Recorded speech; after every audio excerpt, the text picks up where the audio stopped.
सुंदर साथ जी।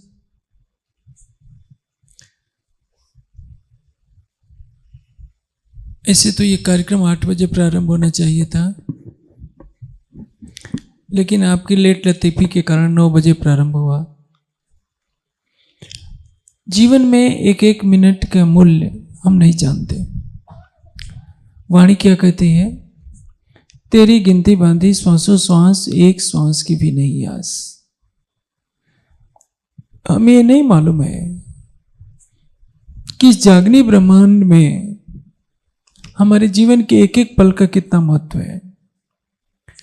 हमारा समाज तारतम्य के विवाद में इतना घिर गया है कि मैं देख रहा हूं लगभग 25 वर्षों से, पिछले 25 वर्षों से सुंदर साथ में एक बहुत बड़ी खाई बन गई है तारतम्य के नाम पर। विवाद कुछ भी नहीं है, विवाद जानबूझ करके पैदा किया जाता है। यदि अंतर्दृष्टि देखें तो विवाद का कोई प्रश्न ही नहीं है। एक ही सूर्य है, सूर्य को दिनकर कहिए, दिवाकर कहिए, रवि कहिए, क्या अंतर पड़ता है? लक्ष्य तो सूर्य होना चाहिए था। श्री कृष्ण नाम ब्रज और रास का है, श्री जी साहब नाम जागनी ब्रह्मांड का है। इसमें तो कोई विवाद नहीं था। लेकिन विवाद की जड़ में क्या होता है? वर्चस्व की भावना। एक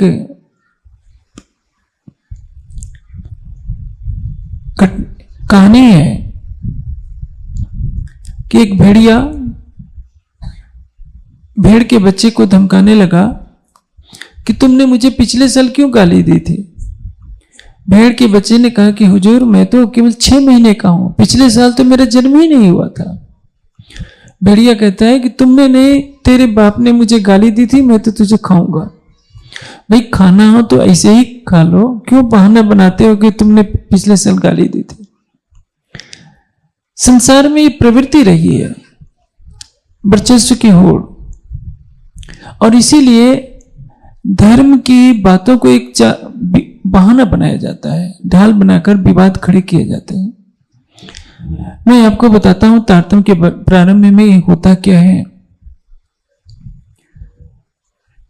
सबको मालूम है सदगुरु धन श्री देवचंद जी की अवस्था जब 40 वर्ष की होती है तो श्याम जी के मंदिर में राज जी परम धाम के श्रृंगार में दर्शन देते हैं और अपनी पहचान कराते हैं। किस स्वरूप ने दर्शन दिया? स्वरूप खेला जो वृंदावन। वृंदावन बिहारी ने दर्शन नहीं दिया था।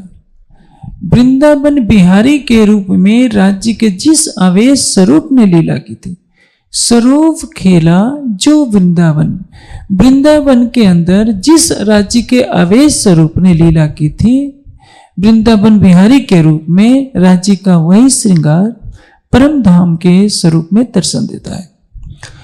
राज्य का वही आवेश स्वरूप तो ब्रज में 11 साल 52 दिन तक लीला कर चुका है, अब रास में वही लीला करता है।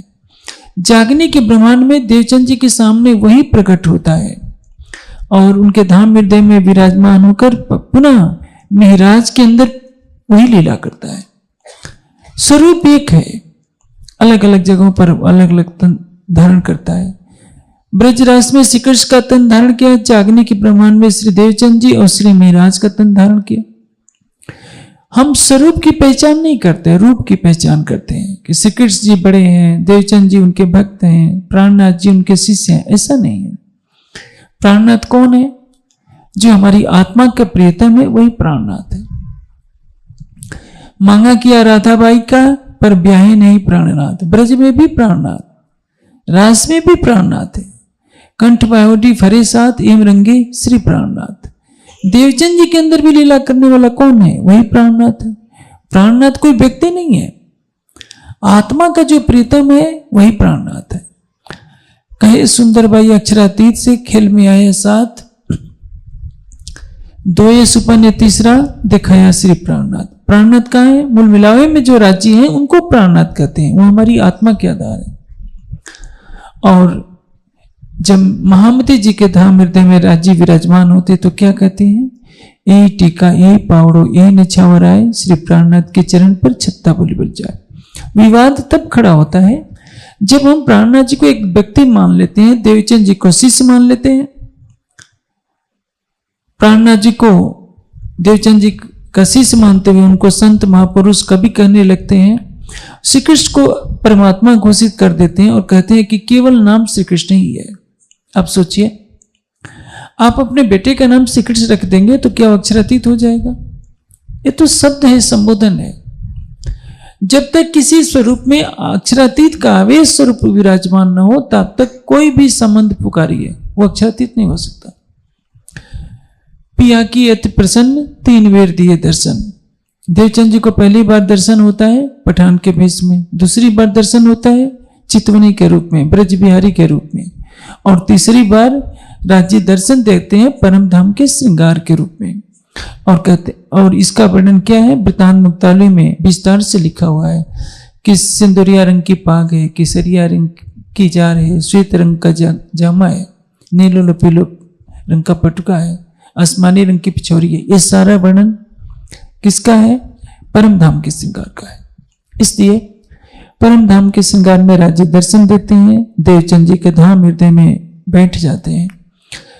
सारी बातें होती हैं इस क्रम से लेकर ब्रजराज और जागने की सारी पहचान देते हैं राज्य।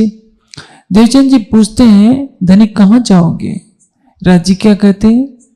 अंतर तुम्हारे आकार के आई के बैठे हैं, मैं तुम्हारे धाम हृदय में विराजमान होऊंगा, परम धाम की आत्माओं को जगाऊंगा। राज्य उनके धाम हृदय में विराजमान हो जाते हैं। और जब देवचंद जी राज मंदिर जाते हैं, राज मंदिर जानते हैं किसको कहते हैं? गांगजी भाई के घर को चाकला मंदिर कहते हैं। देवचंद जी अपने माता पिता के साथ जामनगर में जिस घर में रहते थे उसको राज मंदिर कहा जाता है। जब देवचंद जी अपने घर आते हैं तो एक चौपाई उनके मुख से निकलती है, निज नाम श्री कृष्ण जी अनादि अक्षरातीत, सोतो अब जाहिर भे सब विद वतन सहित। इसका भाव क्या है? अब देखिए क्या कहा जाता है कि राज्य कह रहे हैं कि मेरा निज नाम, मेरा नाम श्री कृष्ण है और मैं क्या हूं? अनादि हूं, अक्षर से परे अक्षरातीत हूं।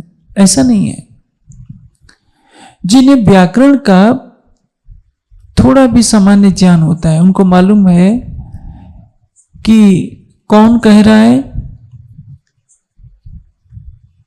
राज्य कहते तो ये कहते कि सो तो अब जाहिर भैया नहीं कहते, ये कहते कि मैं तो अब जाहिर भैया, उत्तम पुरुष में कहते। कहा किस में गया है? प्रथम पुरुष में, थर्ड पर्सन में। यदि राज्य ने कहा होता कि मेरा नाम श्री कृष्ण है तो क्या इनको किस में कहना होता? फर्स्ट पर्सन में, उत्तम पुरुष में। अभी देवचंद जी के अंदर बैठ करके राज्य कहते तो राज्य हैं, पूरी वाणी राज्य की कही हुई है, लेकिन कहलवाई गई है श्यामा जी के मुखारविंद से। इसलिए श्यामा जी की आत्मा कह रही है, निज नाम श्री कृष्ण जी अनादि अक्षरातीत।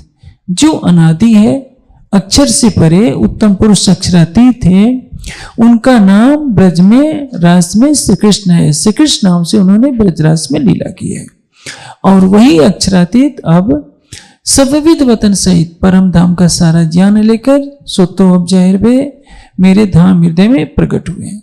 और कोई दूसरा अर्थ नहीं होगा। राज्य ने देवचंद जी को कोई मंत्र नहीं दिया था। वो तो हरिद्वार में सारे आचार्य बैठे हैं, उनको समझाने के लिए कह दिया कि मंत्र तारतम सो। तारतम क्या है? धनी की पहचान है। तारतम का तारतम क्या है? खिलवत परिक्रमा सागर और श्रृंगार जी से परम धाम के सारे ज्ञान की प्राप्ति होती है। राज्य की शोभा, श्रृंगार, 25 पक्षों का ज्ञान मिलता है, खिलवत की सुगंध मिलती है, वो है तारतम का तारतम, जिसको परम धाम का खजाना कहते हैं। ये जो 6 चौपाइयां उतरती हैं उसमें भी अलग अलग समय है। देवचंद जी के तन से एक चौपाई उतरती है जब श्री जी दीप मंदिर में जयराम कंसारा को प्रबोधित करते हैं तो वहां 4 चौपाई उतरती हैं। श्री देवचंद जी सतचे सदा ससुखना दातार से लेकर 5वीं चौपाई तक। और जब प्रकट वाणी उतरती है तो एक चौपाई जुड़ जाती है, जब येसु कंग में आवी तब छूट जाए विकार, आयो आनंद अखन घर को श्री अक्षरातीत भरतार। ये 6 चौपाइयों का तारतम अनूप सार में पूर्ण होता है। इसके पहले श्री देवचंद जी के तन से 1/4 का तारतम्य चलता रहा। अभी जागनी लीला प्रारंभ हुई है श्री देवचंद जी के तन से। तो जैसे आप देखिए,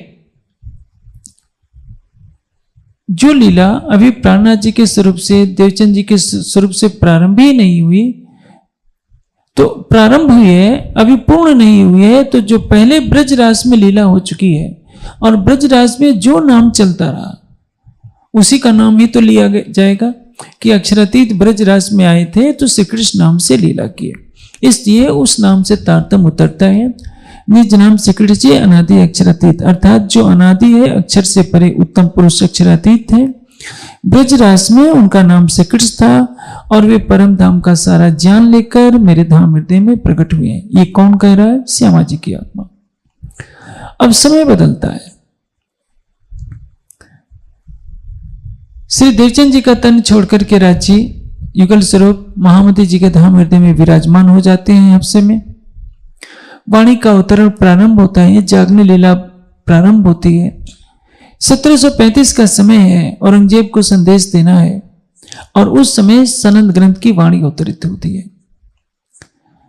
सनंद ग्रंथ को लेकर शेख बदल जी जाते हैं जामा मस्जिद में श्री जी के आदेश से। आप बताइए, जामा मस्जिद में भेजा जा रहा है शेख बदल जी को। यदि उस समय औरंगजेब से भेंट हो जाती है, औरंगजेब कहता है कि लाओ दिखाओ तुम क्या पाठ कर रहे हो, तो क्या वो निज नाम से कृष्ण जी को पढ़ने के लिए राजी होता? वो तो हिंदी भाषा को सुनना नहीं चाहता। आज भी जो कट्टरपंथी मुस्लिम होते हैं, हिंदी भाषा के लिए उनके मन में कोई सम्मान नहीं होता। कुछ तो कट्टर ऐसे होते हैं, हिंदी को काफिरों की भाषा कह देते हैं। तो आप सोचिए औरंगजेब कितना कट्टर था कि प्रातःकाल किसी हिंदू का चेहरा दिख जाए तो उसको फांसी पर चढ़वा देता था। अब अक्षरातीत क्या है? सबके हैं। सूर्य उगता है तो हिंदू कहता है कि सूर्य उगा है, मुस्लिम कहता है कि आफताब आया है, क्रिश्चियन क्या कहता है? सन इज राइजिंग। लक्ष्य एक है, बोलने के शब्दों का उच्चारण अलग अलग है। उसी तरह से कथे परंपरा में साहब शब्द होता है। साहब अंग्रेजी में भी चलता है और अरबी में भी, दोनों में एक ही शब्द चलता है। हिंदी में सृजी शब्द है। तारतम वाणी में सृजी शब्द 3 बार आया है, प्रकाश गुजराती में, खटुती में और किरंतन में। बीतक में तो कई जगह आया है। प्रकाश गुजराती में इंद्रावती जी की आत्मा क्या कह रही है? लई तारतम अजवानुसार वली सृजी अव्या अवार जाने रेखे कहना उत्कंठा रहे साथ ऊपर धनी एटलो नो से। लई तारतम अजवानुसार, तारतम ज्ञान का उजाला लेकर, वली श्रीजी अव्या अवार, पुनः श्रीजी आ गए। श्रीजी कौन? जो देवचंद जी के अंदर विराजमान राज्य का स्वरूप है उसको श्रीजी कहते हैं। श्रीजी का अर्थ क्या होता है? जिसकी अनंत शोभा है उसको श्रीजी कहते हैं। आप देखिए भागवत वाले तो आजकल श्रीजी राधा जी को भी कह देते हैं। जैन भी अपने महावीर स्वामी को श्रीजी कहते हैं। हनुमान जी को भी श्रीजी कह दिया जाता है, जो प्रवाही लोग कहते हैं। क्यों? वो उनके लिए वो आदर सूचक शब्द है। श्रीजी या अर्थात जिसकी अनंत शोभा है उसको श्रीजी कहते हैं। कथे परंपरा में देखिए तीनों सूरतों के लिए मोहम्मद शब्द का प्रयोग होता है। मोहम्मद का अर्थ क्या होता है? जो महिमा से परे हो, जिसके लिए कोई शब्द नहीं है। कोई भी नाम कैसे रखा जाता है? जैसे कृष्ण शब्द का अर्थ क्या है? कृष्ण का अर्थ होता है आकर्षण से या भौतिक विच्छेदक। ब्रह्म के लिए भी प्रयोग होता है, जिससे आकर्षित हुआ जाए उसको भी कृष्ण कहते हैं। मिहिर का अर्थ क्या होता है? सूर्य होता है। देवचंद्र का अर्थ क्या होता है? मोदवत आनंदयत सहदेवा। चंद्र का अर्थ भी यदि हम शब्दों की व्याख्या करें तो उसको भी हम ब्रह्म पर घटा सकते हैं। होता क्या है कि सामान्य जनता तो शब्दों के जाल में नहीं फंसती, वो तो भाव को प्रधानता देती है। विद्वानों के द्वारा शब्दों के अर्थ में खींचातानी करके विवाद जानबूझ करके खड़े किए जाते हैं। पुराण संहिता में 16 श्लोक आए हैं एक जगह, शंकर जी ने व्यास जी को गुप्त रूप से बताया कि देखो इन 16 श्लोकों में गहन रहस्य छिपा है कि जब जागनी लीला होगी उसमें ये 2 नाम वाले स्वरूप प्रकट होंगे। उन 16 श्लोकों को मिलाएंगे तो एक श्लोक बनता है। वह श्लोक है सुंदरी च इंदिरा नामाभ्याम चंद्र सूर्यो माया अंधकार विनाशाया प्रतिबुद्धे भविष्यता कलयुगे। परम धाम की सुंदरी श्यामा जी और इंद्रावती 2 तनों को धारण करेगी, जिसमें एक का नाम चंद्र से होगा, चंद्रमा से होगा, और एक का नाम सूर्य से होगा। ये पहचान बताई गई है कि परब्रह्म इन 2 तनों में लीला करेंगे। चंद्र यानी देवचंद्र, और सूर्य मिहिर को अरबी में भी सूर्य कहते हैं और संस्कृत में भी एक ही मिहिर शब्द है। संस्कृत में भी मिहिर कहते हैं, अरबी में भी मिहिर कहते हैं, दोनों का अर्थ सूर्य ही होता है। और वेद की भाषा में सूर्य का अर्थ क्या होता है? ब्रह्म होता है। व्याकरणवाद का यहाँ कोई प्रश्न ही नहीं है। आजकल एक परंपरा चल गई है, जो थोड़ा सा कौमुदी व्याकरण पढ़ लेते हैं, मुझे बहुत हंसी आती है। वो व्याकरण के सूत्र बताकर व्याख्या करने लग देखते हैं। देखिए, कृषि भूवाच का रहस्य निवृत्तिवाच का, तो ये एक कृष्ण नाम सचिदानंद लक्षण। अरे भाई, आप कृष्ण शब्द को ब्रह्म घटाते हो तो मिहिर का अर्थ भी ब्रह्म होगा, सूर्य का अर्थ भी ब्रह्म होगा, चंद्र का अर्थ भी ब्रह्म होगा। वेद में तो बहुत से शब्द मिल जाएंगे। बात वह नहीं है। किसी भी शब्द की व्याख्या उस ग्रंथ की भावना के अनुसार किया जाता है। राज्य जिस जिस तन में आवेश स्वरूप से लीला की है, उस स्वरूप को अक्षरातीत का स्वरूप माना जाएगा। राज्य ने ब्रज और रास में श्री कृष्ण के तन में लीला की। द्वारिकाधीश के तन में राज्य का आवेश नहीं था, तो द्वारिकाधीश को राज्य का स्वरूप नहीं माना जाएगा। उनका भी तो नाम कृष्ण है। और कोई अपने बेटे का नाम प्राणनाथ रख ले तो वो अक्षरातीत नहीं बन जाएगा, क्योंकि उसमें राज्य का आवेश नहीं है। हमारा तात्पर्य किससे है? राज्य के आवेश स्वरूप से है। इसलिए राज्य के आवेश रूप में ब्रजराज में श्री कृष्ण नाम से लीला की, जागनी ब्रह्मांड में श्री देवचंद जी और श्री मिहिराज के तन में लीला की। श्री कृष्ण, श्री देवचंद्र और मिहिराज तनों के नाम है। हम जबरन कहें कि परम धाम में श्री कृष्ण है तो यहां से विवाद खड़ा होता है। परम धाम में कौन है? एक अक्षरातीत है। हम उनको यहां के भावों से राज कहते हैं, प्राणनाथ कहते हैं, धाम धनी कहते हैं, कुछ भी कहिए। राजे जब ब्रज में आते हैं तो श्री कृष्ण कहलाते हैं, देवचंद जी के तन में आते हैं, मिहिराज के तन में आते हैं। हमें आवेश स्वरूप से तात्पर्य है। वाणी क्या कहती है? रोशनी पार के पार की दई साहिब नाम धराए, भाई दुनिया साफ मुसाफ से मुझसे कजा कराए। हिंदुओं के लिए वो श्री जी हैं और कते पक्ष वालों के लिए वो साहिब जी हैं। सबने पहचाना कि ये कौन है? प्रगटे पूर्ण ब्रह्म सकल में ब्रह्म सिरदार, ईश्वरी सृष्टि और जीव की सब आय करो दीदार। सबके हैं। सुर असुर सबों के पति, सब पर एक दया, दे दीदार सबन को साई, जिन्हों जैसा चिन्या।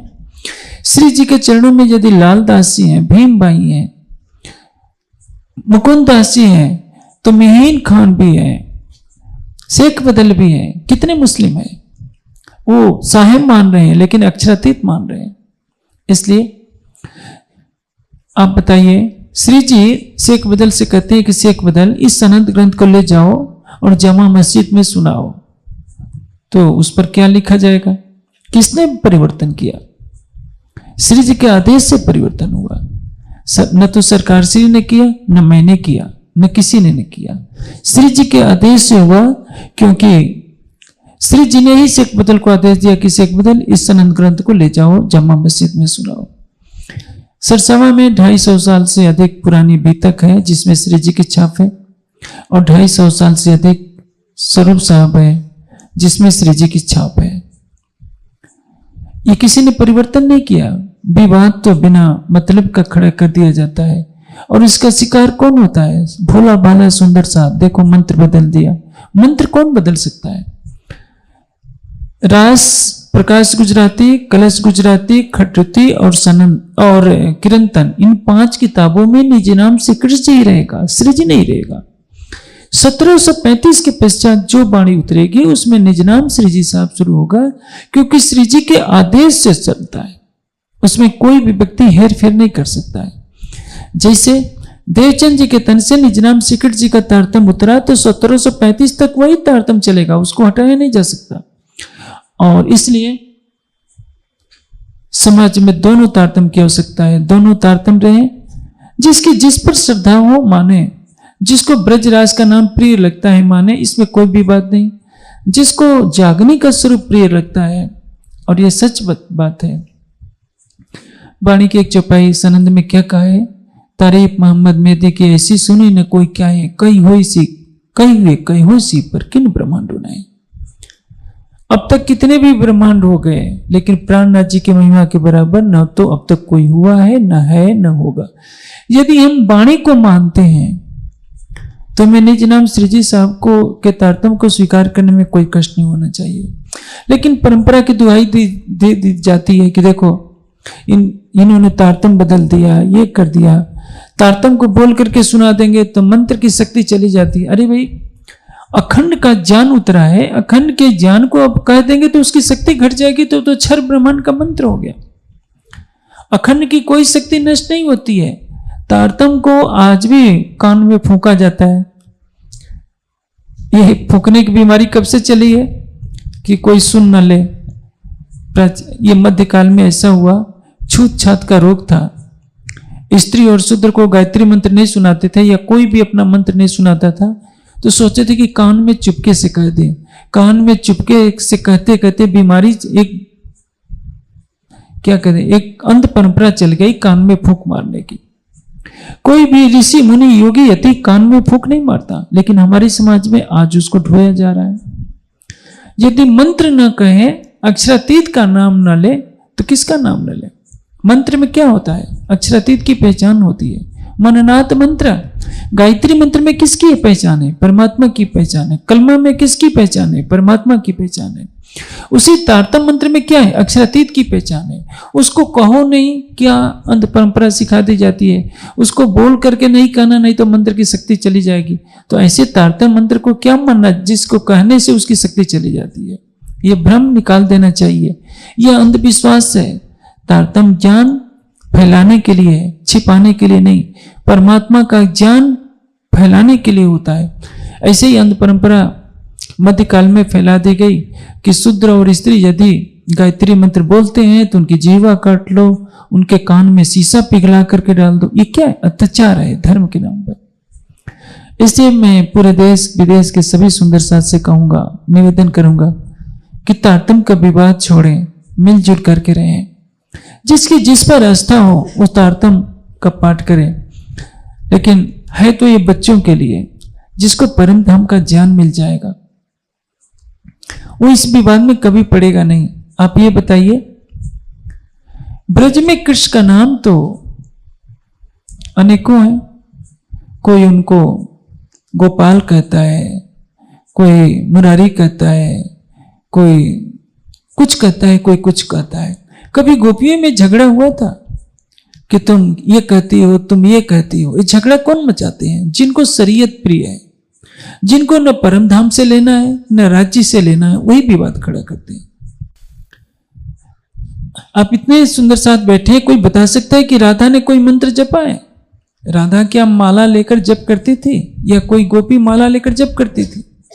जहां प्रेम होता है वहां कर्मकांड का कोई नियम नहीं चलता कि ये मंत्र जप रहे हैं। नाम मला उर्धारो, साधु भाई नाम मला उर्धारो। आपको राज्य का नाम प्रिय लगता है, राज्य कहिए। जो जिस भाव से पुकारता है, जाको दिल जिन बात सोता सो मिले तिन बित, मन चाहिए स्वरूप हो के कार्य किए सब सिद्ध। जब श्री जी बंगला जी दरबार में चर्चा करते हैं, कोई राधा कृष्ण के रूप में देखना चाहता है तो राधा कृष्ण का ही दर्शन हो जाता है आवेश स्वरूप से। कोई परम धाम के युगल स्वरूप में देखना चाहता है तो श्री जी का स्वरूप अदृश्य हो जाता है और वहां युगल स्वरूप दिखाई देने लगते हैं। कोई मोहम्मद के रूप में देखना चाहता है, कोई सतगुरु धनी सिद्धेव चंद जी के रूप में देखना चाहता है तो सतगुरु धनी सिद्धेव चंद जी का दर्शन होता है। इसलिए जाको दिल जिन भात सो तासो मिले तिन बित, मन चाहिए स्वरूप हो के कार्य किए सबसे। सुंदर साथ को बाणी के चिंतन में लगना चाहिए, चितवनी में लगाना चाहिए। विवादों में अपने जीवन के अनमोल समय को नहीं खर्च करनी चाहिए, इसमें कोई विवाद नहीं है। आप देखेंगे कि एक ही संप्रदाय में कितने मंत्र होते हैं। रामानुज वालों के ओम नमो भगवते वासुदेवाय, ओम नमो नारायणाय, श्री रामानुजय नमः, कितने मंत्र हैं। राम गायत्री है, हनुमान गायत्री है, सीता गायत्री है, लक्ष्मण गायत्री, कितने मंत्र हैं। राम रामायण नमा केवल वैष्णव में न जाने कितने मंत्र हैं, कोई विवाद नहीं होता। एक हमारा समाज है, कोई आवश्यकता नहीं झगड़े की, लेकिन झगड़े की आग में पूरा समाज 25 सालों से जल रहा है। थोड़ी शांति होती है, फिर कोई ना कोई मुद्दा खड़ा कर दिया जाता है। ये तो श्री जी वाले हैं, श्री जी वाले समझते हैं कि ये कृष्ण जी वाले हैं। अरे भाई, सबका परम धाम एक है, वाणी एक है, राज्य सबके एक है। इसलिए आप अपने को संप्रदाय से परे मानिए, आप परम धाम के हैं। सबको प्रेम की दृष्टि देखिए, और इसी प्रेम में ही हमारी आत्मा की जागृति है। मैं ऐसा करूंगा कि देश विदेश का सभी सुंदर साथ विवादों से परे होकर परम तत्व का चिंतन करेगा, मूल मिलावे का चिंतन करेगा। मूल मिलावे में कोई मंत्र नहीं चाहता, ये वाणी का विषय है। ये जप पाठ ये सब बच्चों के लिए है। आपको खिलवत परिक्रमा सागर श्रृंगार मिला है, आप इसका चिंतन कीजिए, परम धाम का ध्यान कीजिए। माला लेकर कब तक जपते रहेंगे, कब तक नर्सरी की क्लास में पढ़ते रहेंगे कि 5 बार तारतम महामंत्र पढ़ लिया। ये पुराने युग की बात हो गई जब ज्ञान का प्रकाश नहीं था। आज के युग में इन पुराने बातों को सिर पर ढोने से कुछ नहीं मिलेगा। आपकी आत्मा की जागृति होगी। ये मूल मिलावा अपना नजर दीजिए, पलक नफीची फेरिए जो इसका उपजत। यदि आप चितवनी नहीं करेंगे तो निज नाम कृष्ण जी कहिए या निज नाम श्री जी साहिब जी कहिए, कुछ भी लाभ नहीं है। ये मात्र कर्मकांड की बात रह जाती है। और इसके लिए हमें यह ध्यान रखना चाहिए कि जागनी ब्रह्मांड में अक्षरातीत जिस स्वरूप से आए हैं, उस स्वरूप की पहचान करके यदि हम उस नाम से तारतम्य पढ़ते हैं तो हमारी जीत होती है, क्योंकि हमने उनकी पहचान की है। जैसे मान लीजिए आज मैं आपको देख रहा हूं, कार्यक्रम तो एक ही दिन का है। यदि मान लीजिए 2 दिन का कार्यक्रम होता तो आज मैंने छोटा सा रुमाल रखा है, कल मैं धोती का कुछ अलग रंग बदल लो और यह अंगूछा रख लो, तो आप क्या करेंगे? क्या आप मेरे से चर्चा नहीं सुनेंगे? आपको मेरे से मतलब है कि अंगूछे और कपड़े के रंग से बदलना है। आप कहेंगे कि नहीं, हमें तो वो कपड़े वाला चाहिए, मुझे आपसे नहीं सुनना, तो मत सुनिए। आपको यदि प्राणनाथ जी संत दिखते हैं, कवि और महापुरुष दिखते हैं, राज्य नहीं दिखते हैं, तो ये आपका दुर्भाग्य है। पिया की अति प्रसन्न 3 बेर दिए दर्शन, इन तीनों में ब्रह्मलीला भई ब्रजरास और जागनी कही। ब्रजरास में जब अक्षरातीत श्री कृष्ण के रूप में लीला कर रहे हैं, तो जागनी के ब्रह्मांड में कौन आएगा? वही तो अक्षरातीत आएंगे जो ब्रजरास में श्री कृष्ण के तन में आए हैं। वो जब मिहिराज के तन में आए हैं, प्राणनाथ के रूप में आए हैं, तो आपको परेशानी क्यों होती है? आप उनको संत क्यों मानते हैं? आप उनको अक्षरातीत के रूप में क्यों नहीं मानते? ब्रजरास में यदि अक्षरातीत आते हैं तो जागने में भी अक्षरातीत है। आप कहिए कि श्री कृष्ण जी ही केवल अक्षरातीत है, प्राणनाथ नहीं, तो ये भ्रम होता है।